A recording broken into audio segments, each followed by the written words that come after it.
S'il vous plaît. Please, I'm told that we're 20 minutes late. It's your fault. Because you absolutely wanted to have dessert, so that's what happens. So we'll have to try to save time. No need to introduce the four presidents. Mrs. KADRI is the president of Solvay, Chair CEO. Mr. LEVY, CEO of EDF. Mr. BUBERL is the president of AXA, and Philippe WAHL is the CEO of La Poste. So four personalities who have a personalized view of what is the common good. Would you mind being quiet, please? We'll bring the chocolates later, okay? Please. And so I propose that we start now. You saw the program, you know what common good is, so I propose that we start with you on scientific progress, and then Jean-Bernard on energy, then Thomas, if you want to talk about the protection of individuals, and lastly, the social link. Philippe will address that in a very tight timing. We have a timekeeper, no, 1 minute each, no, not possible. So the floor is yours. Thank you, Jean-Hervé. I'm very happy to come back here in Aix, even if it's a little warm, and to meet in person. So I was asked to talk about science. I will preach for my parish before being the president of a scientific company, Solvay. I am a scientist myself. I really was involved in science all my life, and I'm had the opportunity. I was just lucky enough, and I'd like to pay a tribute to the teachers and who in Casablanca, who followed the French model, to have this passion, who inspired me to follow a scientific curriculum. So I would like to call on all the youth, please come into sciences. Scientific innovations, you have them around you. I'll talk about maybe a topic that is not too popular, plastics.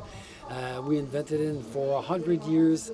We made them better, we improved the plastics, but frankly, it really was a revolution in our lives, hygiene, cleanliness, health, automobiles and everything. But now we have only 10 years to reimagine, see how we work with polymers and sciences. So this had a positive impact on the human progress.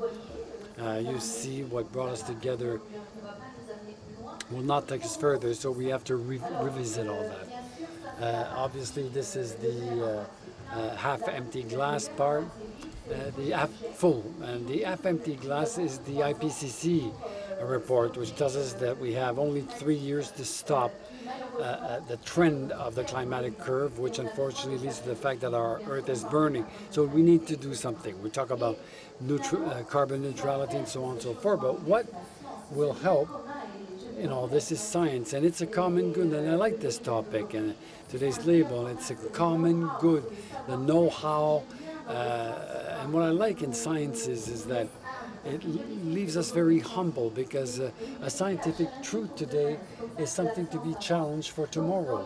So that's how science makes progress. In the climate challenges, there is of course the energy transition, but this will be addressed by my colleague here. But what's important is to know that without chemistries, without science, chemistry, because that's what I represent here, you don't have electric cars. No membranes, no electric cars. Without chemistry, you don't have green hydrogen, which is the new El Dorado for 2030 for energy. Without chemistry, no connectivity. Your smart devices are not connected. Without chemistry, you have no health. So I'm going to make it a little bit feminine. It's the mother of all industries, chemistry. So a mother, well, of course, is sets the challenge. So I have faith in these innovations, but I believe also in the human genius. We need more collaboration. We can't do that in our own corners. We need partnerships in energy. At Solvay, we're decarbonating our industrial sites. For example, in France, we are building the largest boiler never ever built in France. we use waste, thanks to Veolia, to power this boiler. In Germany, we use wood chips. In Bulgaria, we use sunflower waste, for example. So our waste has become a resource for the chemists we are. And if we reuse a waste, it no longer is a waste. And this brings me to, I hope it'll be inspiring, what we call circular economy. When I was a young student in school, I produced a polymer. I did my own cooking and had my own recipes, but nobody asked me to give thought on a new life for this project. We thought about its end-of-life cycle. And I'm asking to go to think in terms of not the end of the life, but the end of a first cycle, like our clothes and everything. We won't throw them away after a first usage. So this boils down to changing our way of innovating, of educating our students, how we do research in universities, and to bring this circularity inside the innovation itself. Because if we use a product and we give it a new opportunity, we will waste a lot less. And one of the flagship projects we are implementing with Renault and Veolia, it's that Veolia will collect the batteries in their end of life. So what happens to the battery? It's just put in a waste, and I call on the authorities. It's cheaper to dispose of than to repair and recycle. So here I call on the government so that we have subsidies to encourage, to provide an incentive in favor of recycling. So we take this battery, Veolia collects it, they recover it, they dismantle it, they recover it, and us as chemists, we will extract metals like lithium, cobalt, and what have you. And Renault, they give us their batteries at the end of life, and we re-inject them in that same value chain. Well, these are rare metals in France. We don't have metal independence in Europe, so it's very important to reuse those raw materials in a recycling mode. This is recirculated. We need partnerships with the private and public sector, with different partners from different sectors. So this is a message. Obviously, it's a big challenge, especially with this terrible war. And like the Prime Minister said, maybe we're getting ready for a difficult winter. But it's a message of hope. In science, we saw throughout the history of humanity, we did make progress, and we need to revisit this progress. But we need to stay humble, because what brought us here won't take us further. And I call on our beautiful youth, who should accept to go into sciences, to help us to rethink and have more recircular activities in our operations. Thank you.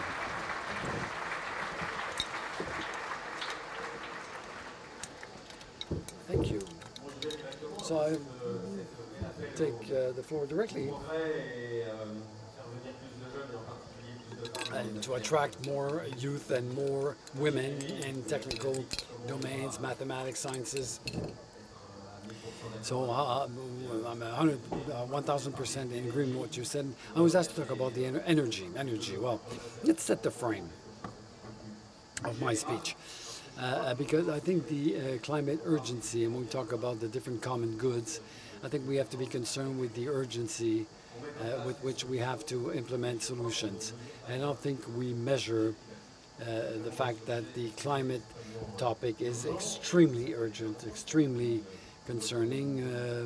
We've been saying for years that our house is burning, and this is very serious.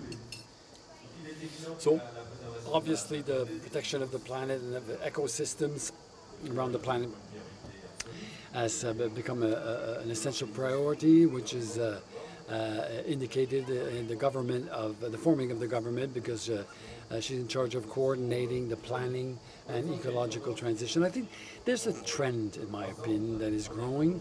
A first trend that is interdependency. We have technological progress which is irreversible. We have knowledge. with a lot of interconnection, digital flows, exchanges between the different ecosystems. And this will facilitate, I hope, the new awareness that the stakes around the planet are common stakes, common good stakes, and to remind you that we have an ecosystem that has natural limits, that the reality of climate warming, anthropic, which is accelerated by human activity, this reality is unquestionable, as well as degradation of biodiversity. I think that our planet, in the broad sense of the word, our planet is probably the most physical, the most global of the common goods that we have, and that we will discuss today. It's a good that economists call non-excludable, cannot be excluded. There's no access control, but it's a rival good. It means that the tons of CO2 that each of us will emit will stop people in the future to emit the corresponding values. It won't be possible. So we see the interaction, definitive interaction between our society, the society of today, with all it does or doesn't do in terms of energy, and the geology and our planet that is struggling to survive with what humans make way on it. So another topic is the atmosphere. When we talk about tons of CO2, what we're trying to protect is the atmosphere. And on the planet, there's not only the atmosphere, there are finite resources, nickel, cobalt, that you need in your batteries. You know that we have finite quantities. Arable land, we know there's a finite quantity of that. But the atmosphere is also non-exclusive and rival good. And so we need to protect it, and we need to think of a certain number of things that we need to accept. And what we will have to accept is to resolve conflicts. I think that will be at the heart of my speech. There are a lot of conflicts when you talk about common goods. I will mention a few. Everybody wants to produce renewable energy, but nobody wants it in his garden. NIMBY, big problem with the natural renewable energies and real estate, for example. We may wonder about the fact that our system relies on a priority, the right of ownership, as if the right of ownership gave a permanent right to make use of what we own.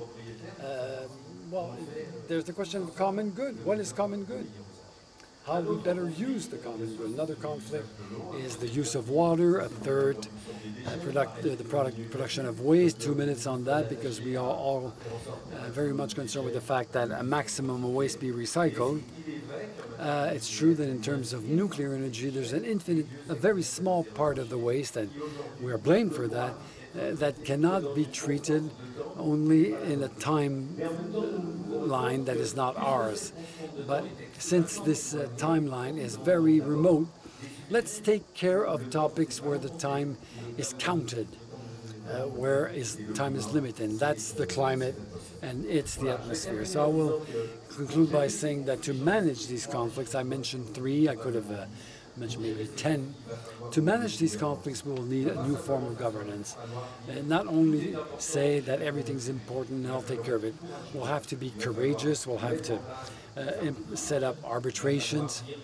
We'll have to explicitly say what hierarchies we establish and how we establish priorities. Some organizations start to work on this, the UN with the IPCC, the COPs that meet practically every year, the states, and in particular the EU, for example, the Union of States, which regulates, emits directives, takes stands and everything, and before all, they're the citizens and enterprises who have in their hands the responsibility of the management of these common goods and the management of all arbitrations we'll have to do to solve all the usage conflicts that we'll have to deal with.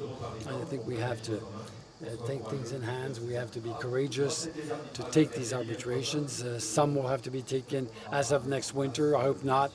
I hope we won't have to ration the use of energy. Some states, the EU, are very concerned with this, and we hope that very short-term arbitrations will be avoided, but the medium-term arbitrations will have to be addressed. Thank you. Si la chimie chemistry is the mother of industry, insurance is the grandmother of industry, and for the whole of the population. Why? Because a grandmother always protects the family. And that is why the insurer has a specific interest in common goods. And I must say something positive. We're talking about common goods today. It is no longer considered acquired or put a price on it. But we must admit at the same time that we are in a crisis of common goods. And it is not a unique crisis. We have successive crises. We have one crisis after the other. As an insurer, we see a lot of risks. I could mention millions, but let me focus on two, which in my opinion are very important and which will drive the development of common goods. First of all, the environmental risk. We have been quite clear in COP21, 1.5 degrees. Today, we are heading closer to 2.6. It is not enough. It is not enough just to say, let's get out of coal and wait for new technologies to solve the problem. We must be much more active on the question of the transition, to work with the means of today to get there faster. Second risk, which is a major concern to us, is social cohesion. Our societies, after the Second World War, grew thanks to this social cohesion. One looking after the others, with mutual assistance. Today, there is too much individualism. We have inequalities which are exploding. We even have questions. Is democracy still the right form of government? And also see that we are exhausted financially to keep up this rhythm. If I look ahead, I see that we are badly equipped to really answer it and to protect common goods for us. Because after COVID, in Europe, 90% of people protected themselves in a worse way than before, in France in particular, with the cost of risk rising every year. We have fewer and fewer possibilities to protect yourself. About 30% of the French population is not managing the protection, either because they are excluded or insurance is too expensive. And lately, we have certainly seen new risks, the pandemics, cyber attacks, natural disasters. It's not something that we know how to insure. We don't know how to protect against it. What can we do? We exclude, and that is not acceptable. Today, unfortunately, we are not well prepared to the vulnerability of societies. And not well prepared means that for years we subsidized gaps in our society with money from the European Central Bank, with deficits. But we have reached a point where it is no longer possible to prepare better. Clearly, you need financial discipline within the states, and you must also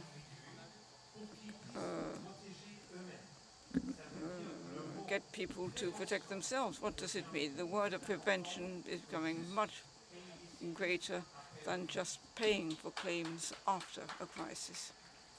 I haven't quite finished. Second question.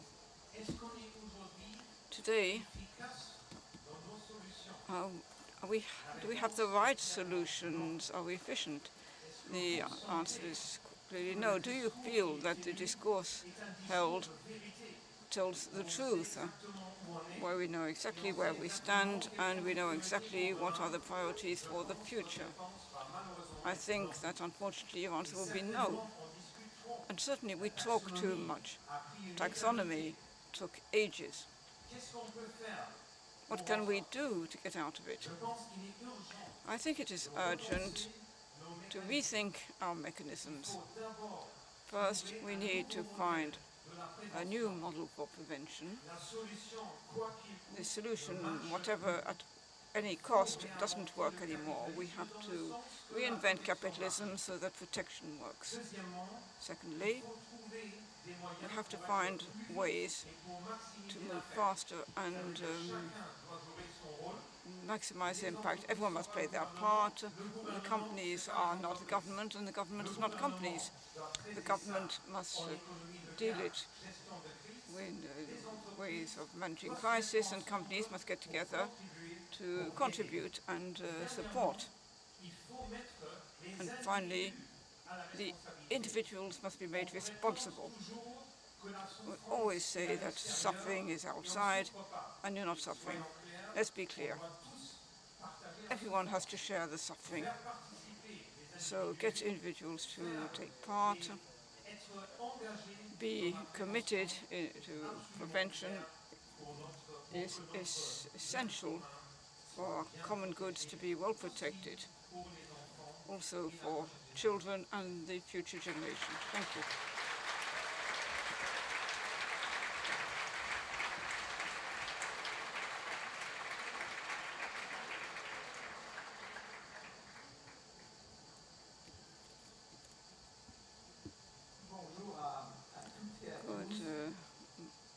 Good afternoon, everyone.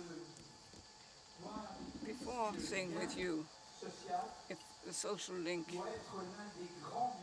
should be one of the major common goods of the 21st century and why, first of all, I would like to say that in the definition given by Jean-Hervé, there are hidden things. A common good is a resource with shared access. What does it mean? So is it a conflict and contradiction there? Common good cannot be left just to the market. A common good demands access with perequation because it is a common good. And therefore you have to regulate the market. Some amongst you may consider that's already a kind of insult. It's a contradiction here. There's another contradiction. All goods are not common goods. It's for them to be necessary. It's not enough. They need to be vital. And because they are vital, they must escape, and they do escape, the market. So, he was my professor. You were a good student. I'd like to say that from my point of view, the common goods of the 21st century is something which is vital for humanity, and production cannot be left just to the market to which we bow.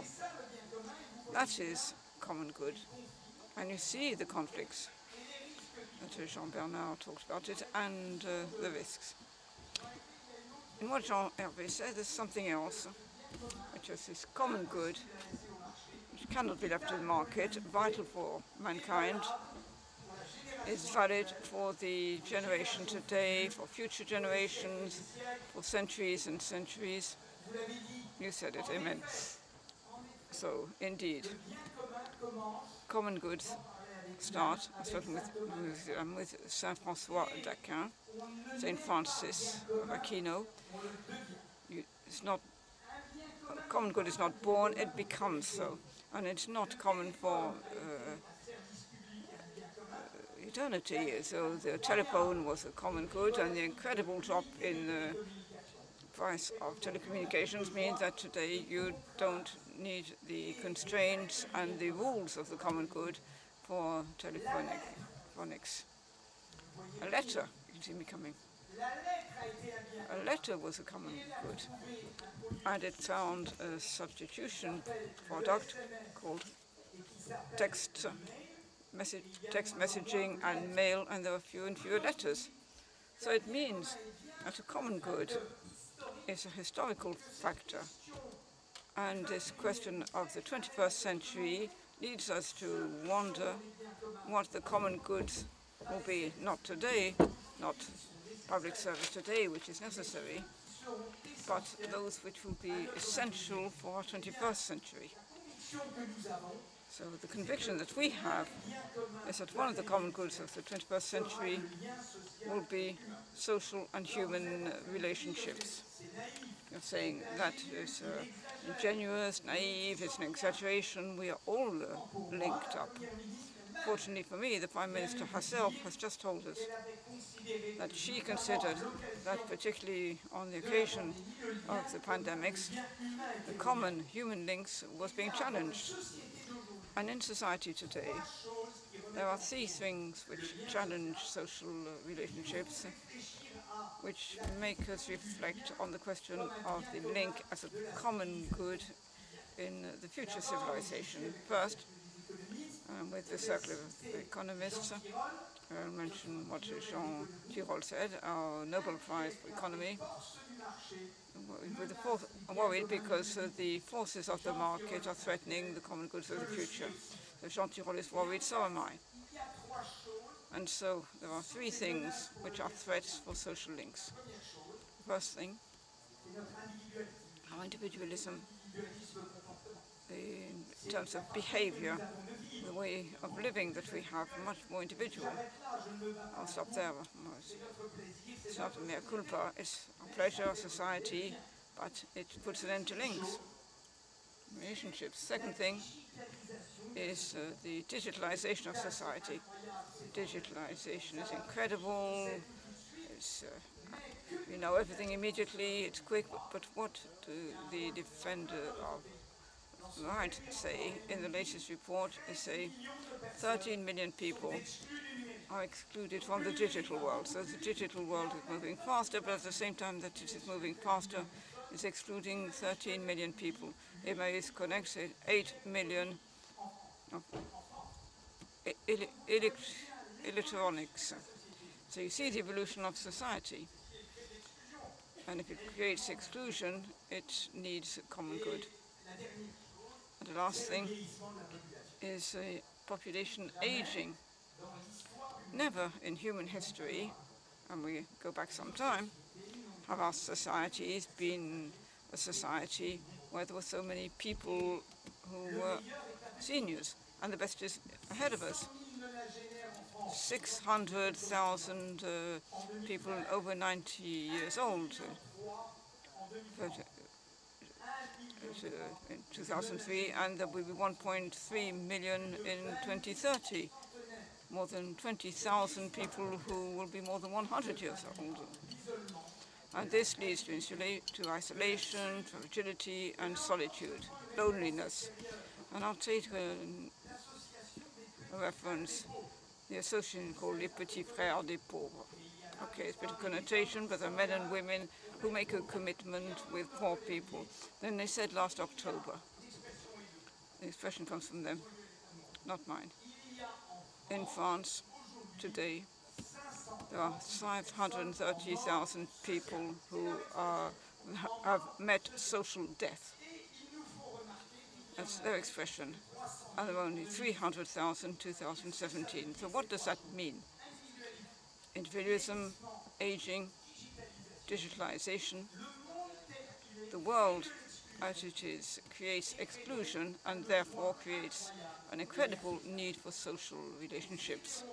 So let's consider that our duty as citizens of the world is to protect common goods, social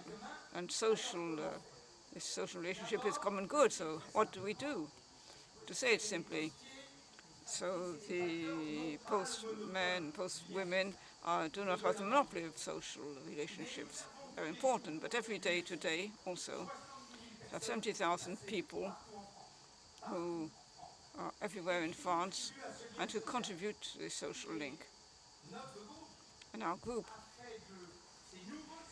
has made its new services, which were very criticized when we launched them, a key element for the future. And only one post office in the world is following us. It is the Japanese post office with an extraordinary service called Memamori, which is called Tentative Outlook. It's as beautiful as a Japanese haiku. So what does it mean? This question of social relationship is becoming a central issue in our society. And if we do not have a monopoly on this, because the elected representatives, mayors, I'm sorry not to be able to see the mayor of Aix-en-Provence, the 36,000 mayors are there for social relationships. Associations are there for the same purpose. And companies, because of the jobs that they provide, because the lack of employment is an attack on social link, which contributes to social link. So you can see that we all need to consider that this cause of social relationships is a true subject for the 21st century. It is absolutely essential. I do not believe that because today we are all together, there's no subject regarding social links. It is a major issue. We have societies which are aging like no human society aged beforehand. We also have digitalization in our society, and no other society knew anything like that. And when Jean-Hervé talked about this topic of common goods, I said to myself that it was important both to point out the need to have a common good, like social links, and to say that each and every one of us can be active to protect it. Because the mechanics of society or economy, as Jean Tirole said, destroys social links and threatens those who, what makes a society, but which it makes us mankind. Thank you all for your attention.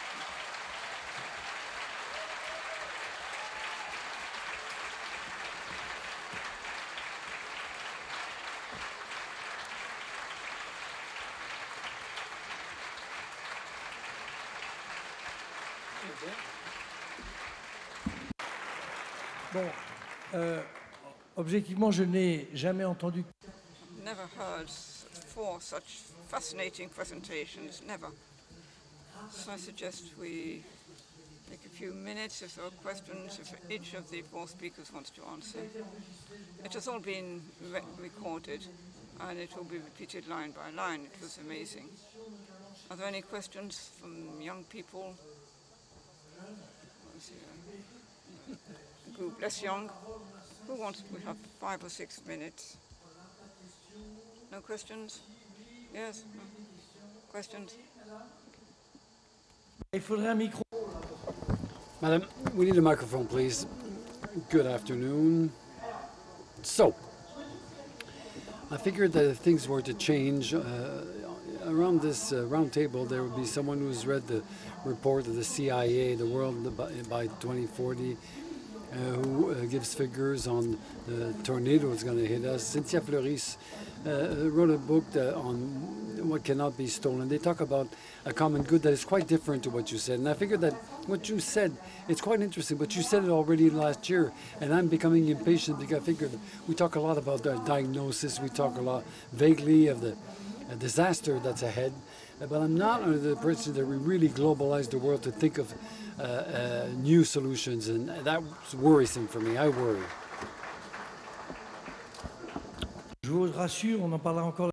Be reassured, we'll continue to talk about it next year. Same topic. It's not a question, this is just a comment. A very good comment. Yes, madam? Levez bien, voilà.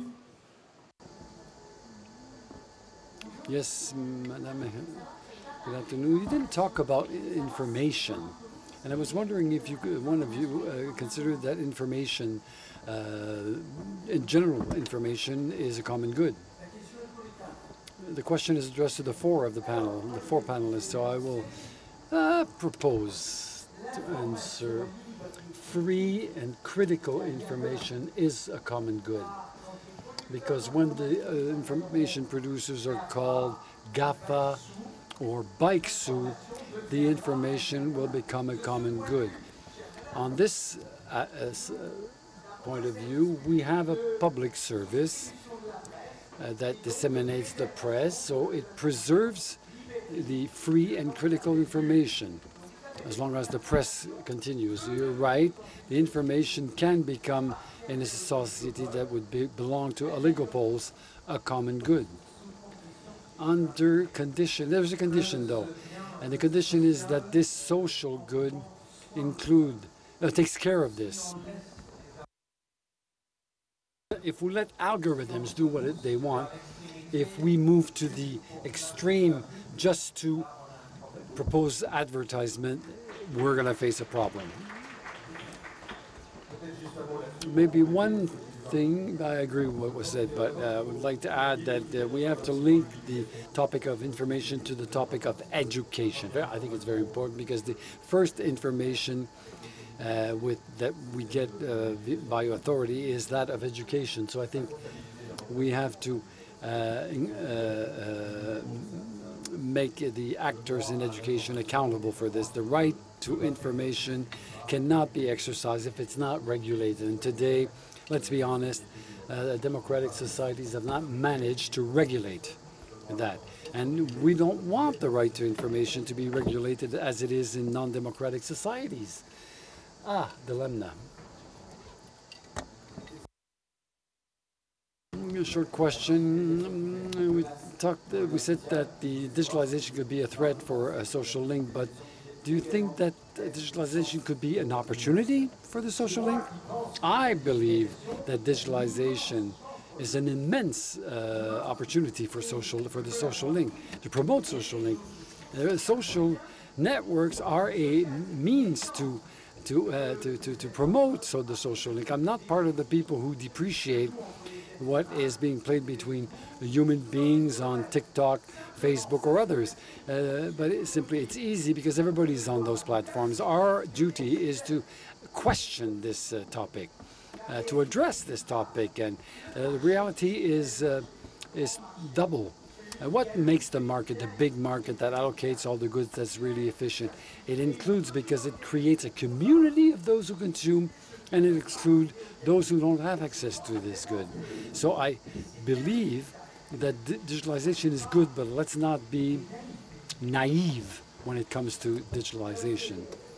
Well, I'm a non-native of the digital world that will respond. It's true that you may be excluded from the digital world and you have to do something. I was in north of Thailand 2 weeks ago, and there was people were connected everywhere, and I realized the power of the digital in 2020. Because I am ahead of the company, I experienced the generation of 2008, 2009. I lived through the crisis of Ebola. The COVID was quite a unique crisis because there were a lot of risk on our tables, the security of our employees, the cash flow, the supply chain that was stopped. And we realized that without connectivity and digitalization, we couldn't stay in touch with the people you like, your family, but also your employees, your investors, so on and so forth. So frankly, in 2020, I met more and more people, increasing number of people virtually. Very happy to be here physically, but I met a lot more people in 2020 than throughout my whole career. And secondly, I realized that I was a very bad traveler. I did return trips that were stupid, that had a very bad carbon impact, and there were some things I could do virtually, and I could go to people and not lock myself up in a room, a meeting room, to do things I could do differently. So I think that digitalization, okay, there's the careful with about the exclusion side, but in digitalization, make the invisible visible. Solvay is a company that's 160 years old. We are digitalization, our production tools, and digitalization enables to connect human beings to machines and shows us, demonstrates where we are inefficient. And what we do is we cut out waste. Good for the planet, and it's good for our pockets. For the wallet, I'm sorry. Quick question, last question. We're done now. So thank you very much, Adrian, to give the floor to the 1828. So one question to know if, in the question of the common good, today, with the onset of Sapin II law, the reason of being for companies, like for the public service, which is more and more privatized, is the common good more and more privatized rather than a common good? Well, I'm a bit of a private good that is no longer that private. I don't know if you're addressing the question to me. We all know that we have a very good public service in private capital or mixed capital or public capital activities. This is what's essential, is what kind of regulation we want. Go back to my first statement. What are the priority objectives in the multiple regulations that we're faced with? The company I manage, we have 15 regulatory bodies that over us. So how do we manage conflicts? How do we manage the problem of knowing what usage we want to make of the common goods that we build? We produce common goods, so what's the best use we can make of these? And to that effect, I'd like to add that one of the reasons why we should digitize, even though there are issues of exclusion, is because digitalization provides ultra-powerful tools to fight against climate change, to better produce, but also to help our customers to better consume. And I'll end with one figure that was under the control of a private entity. Those of our clients, all the French people who use the tools we make available to them free of charge to control their electricity consumption, consume 12% less electricity than those who never visit the platforms. So you'll applaud in 2 seconds. Now shut up. The floor is to Thomas and Philip, and then we'll conclude. We're running slightly late here. The question is not to know if the common good is private, whether it's private or public. By definition, it belongs to all of us. So the question is rather, what are the rules and who plays what role? And today we need to accept that there are many actors who are sometimes not quite clear on the role they play. And that's why, in my opinion, we have to redefine who does what. Again, I repeat what I said, the government and the state must stay the state, the enterprises are the enterprise and must stay enterprise, and all should contribute, but we shouldn't mix the responsibilities. So, on your question of ownership, property, today we're 100% public. We will not remain 100% public. That's not the topic today. Either we're public and we're regulated because we abide by the rules of the common good, or we're private but we accept to be regulated. Some do not accept to be regulated, or even better, pretend to self-regulate their activities. That is the fact that they regulate themselves. Yes, you said that. So that doesn't work. The question is not ownership, or it's the question of rules, regulations that are needed if we want to defend the common goods. Okay, go wild. You can go wild now. Thank you very much. We're done. Have a nice afternoon. See you soon. Bye-bye.